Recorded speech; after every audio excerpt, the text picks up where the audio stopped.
Alrighty, our third and final type of braid is another French braid. We're gonna separate her hair into a couple sections. You guys probably do this all the time. You see it all the time, doing 2 French braids. That's your favorite, right? Yeah.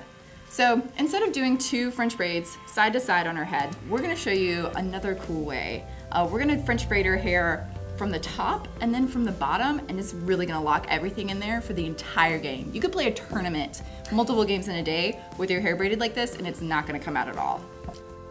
So when you do your 2 French braids, you usually do a center part split into 2 pieces. We're doing about the same thing here, except we're doing an equator part around her head that way. So I want to get it about half and half, but this doesn't matter as much as when I'm doing 2 braids side to side, because you won't see any difference in the 2 sections as much. So I'm going to separate out this top section, and I'm going to ponytail it just to keep it out of my way. So then Emilyn is going to flip her head over and hold that. And you can just hold it right there. And then she's gonna flip her entire head over. So then I'm gonna start French braiding from the bottom of her head. It's gonna look pretty cool. So, we have a little less hair to deal with, which means this part should go pretty fast. And the main challenge is just making sure I don't try to braid anything from the top while I'm doing the bottom. So same idea. I'm gonna try to go pretty close to the nape of her neck when I start this section. So I'm even gonna do a little less there. And split it in to 3 sections. Righty.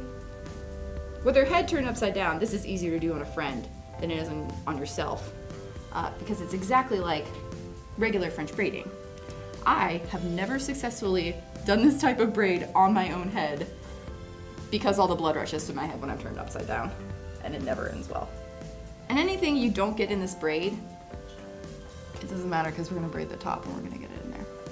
So I'm using a little smaller rubber band this time, and I'm gonna just rubber band it at the end of the French braiding. I don't want her to have much of a tail on this.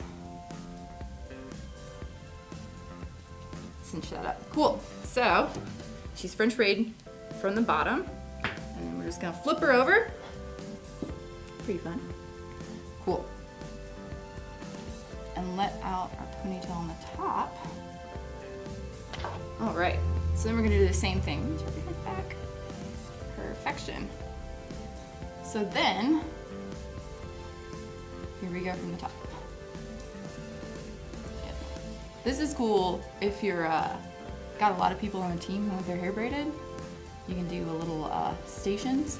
So you can have somebody, everybody who needs their hair underneath, flip them down in a row and just have people braiding, and then have a station where people are ready to get their hair braided on top. And then everybody on your team's got their hair braided. They're ready to go for the game.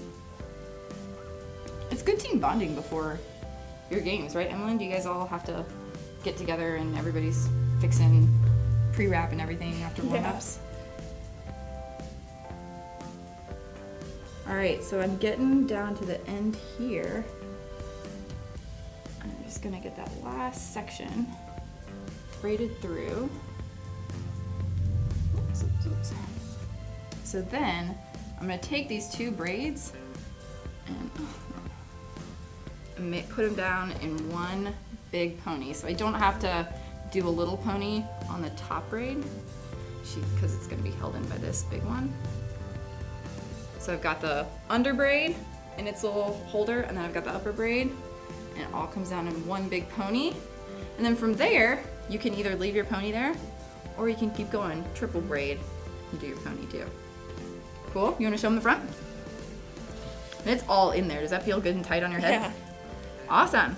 Thanks for stopping by to learn how to braid with me and Emilyn. Don't forget to like and subscribe to our YouTube channel. Bye.